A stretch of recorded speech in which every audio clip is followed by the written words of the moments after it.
Hi, guys. I'm going to walk you through this week's slides and your assignment for the week. I'm just going to do the background for this recording, and then I'll do the actual nitty gritty of the assignment in a second one because I can only record in 15-minute segments.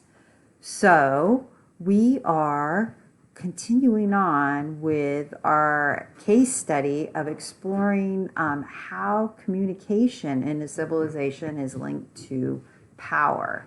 And we have two questions that we're going to explore, and you're going to come up with a response to. Actually, you're going to pick one of these two questions. And the first question is, how did Latin develop and spread over the Mediterranean? And by the Mediterranean, I don't mean the ocean, I mean the lands surrounding the Mediterranean. And that's a pretty concrete question. A more abstract or deeper, like thinking level question is, how does the history of Latin demonstrate the relationship between language and power? So you can just keep that in mind, and then you'll choose one of those questions to focus on for your activity this week. So we are talking about the development of Latin with the spread of the Roman Empire. Today, the Latin alphabet is what we use right now in English. It is an alphabet that's found in many languages, a lot of European based languages, and it was spread through the Romans. So here is a map. You can see we're looking at Europe, the Middle East, North Africa, and this expands. Oops, do I have my cursor? Okay, expands. Here's the Mediterranean Sea right there in the middle. Okay, we'll look at a close-up of that at the next slide, right? Here's the Mediterranean Sea.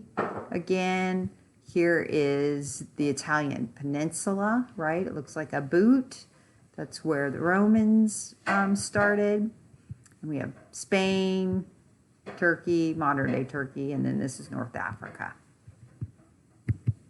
So just as a reminder, we talked about other alphabets, hieroglyphics and cuneiform, and that they first started as mostly pictographs. So a symbol would represent a concrete item, like these ox, right? A symbol might reference or resemble one of these ox and represent it, right? So the whole idea was, here's a picture, look at the face of the ox, and here is a representation of it. See the kind of triangular shape of its head and the horns, right? And then these symbols started to get flipped around. We saw that in hieroglyphs, and I think more in cuneiform, probably because it was easier to actually write them in different orientations. So they got flipped around. We'll look at some other examples of those. Here's our Egyptian hieroglyphs. And the story of the Latin alphabet is actually traced all the way back to the Egyptian hieroglyphs. There are even some similarity in language shapes between the two alphabetic systems. And it slowly began to spread. So it went from Egypt to the Sinai Peninsula, and they adapted the alphabet for different languages, right? So then they would start to shuffle things, keep certain symbols, maybe throw out other ones. So around 1700 BCE, it was the first known writing system in Egypt that moved on to the Sinai Peninsula. So this was not the only writing system in the world, but this was one of the precursors of Latin. Because around the same time, you have other alphabets developing in the world, like the Mayans, and which we studied, and in China and in India. So, but we're focusing on Romans. So we're looking at this system. From the Sinai Peninsula, it got passed on to the Phoenicians. And the Phoenicians had a big role in getting this alphabet spread across the Mediterranean because they were traders and they would bring their alphabet with them to record trades, right? Keep track of what you have in your inventory and trades that were made and, you know, amounts paid. So from the Phoenicians, they sailed across the Mediterranean Sea and to Greece. So around 750 BCE, the alphabet was passed along to the Greeks, because I'm sure anyone who saw those symbols that you could keep track of so much information would see the use of it. And they kept the names of the letters, alpha, beta, gamma, which, you know, we sometimes reference even in English. But they were actually nonsense words in Greek because they were taking them from the Phoenician. And they kept, again, they slightly altered it to change some elements of the alphabet to meet their language needs, which would be different than the Phoenician language. And this next slide shows a comparison of the alphabets, right? The Phoenician alphabet and the Greek. And if you look across, a lot of the symbols look fairly similar, right? But you can see they're evolving and changing. And this next slide kind of shows you how it traveled across from Egypt to the Sinai Peninsula, Phoenicia, over to the Greeks, and finally to the Latins. Cuneiform is over here. So this is the where. Down below is a very general timeline that shows when, right?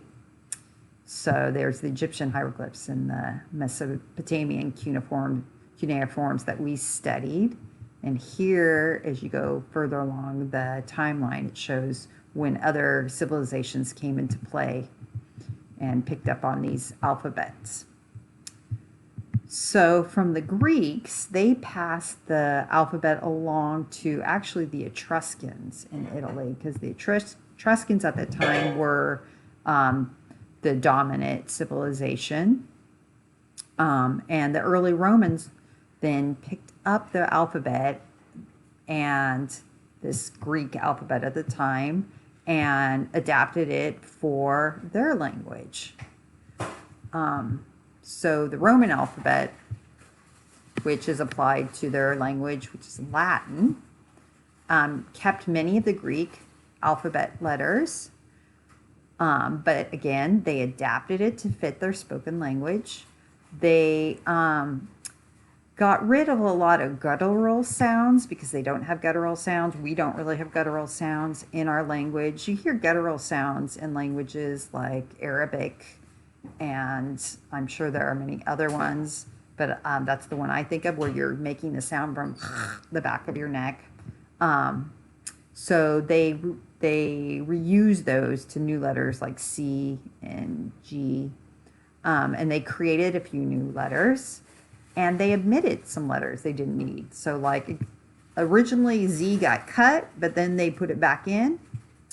So I'm not really sure what that debate was about. But if you look here at the chart, you can see the Sinai on the far left column, the symbols, and how they change as they go through the early Greek, the later Greek, the Latin, and to English.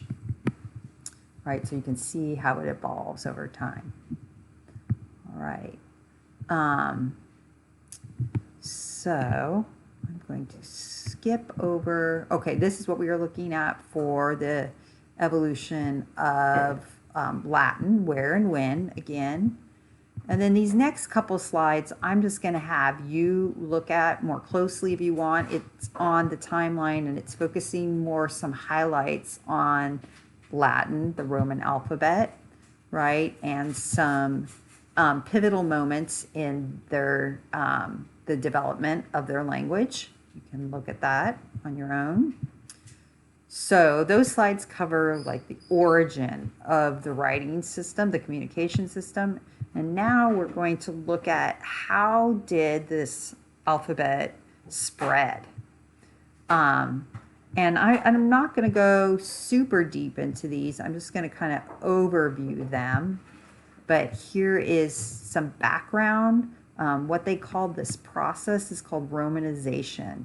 It's where the Romans, through different methods and strategies, and would intentionally and unintentionally spread their language throughout the areas that they conquered, and even some that they were just neighbors with in surrounding the Mediterranean Sea. So Romanization, right? And it not only introduced a new writing system and language, it even spread some of their culture. Here's more background, and this talks about political tactics, how they spread their culture and their language, how they did it through military domination. So I'm going to let you, I think these are pretty straightforward, and you can look at these and go through them. Cultural and political strategies, right? Because at one point they became so dominant, it was an advantage. It became the language by which everyone, called the lingua franca. It was the language that everyone could know as a second language and communicate to each other, right? Kind of like English is the lingua franca, and as well as Mandarin. So linguistically, and there were benefits, a lot of social and economic benefits to becoming a Roman citizen and speaking and writing in Latin and following their cultural practices. So I will let you look through those, like I said. In the end, so this shows all of the places that Rome went to Romanize. You see, it's a big area around the Mediterranean Sea. Lots of countries that we know today. And it's even when they, I would say the long-term impact is the language continued to expand and morphed into a lot of languages that we call like Latin-based languages, such as French and Spanish, Portuguese, Italian. All are languages that are derived from Latin. All right, so I think I'm going to stop there, and I will come back on a second recording to go through, to recap some of these slides and to go over what you actually need to do with this information for your assignment for the week. All right, so I'll see you shortly.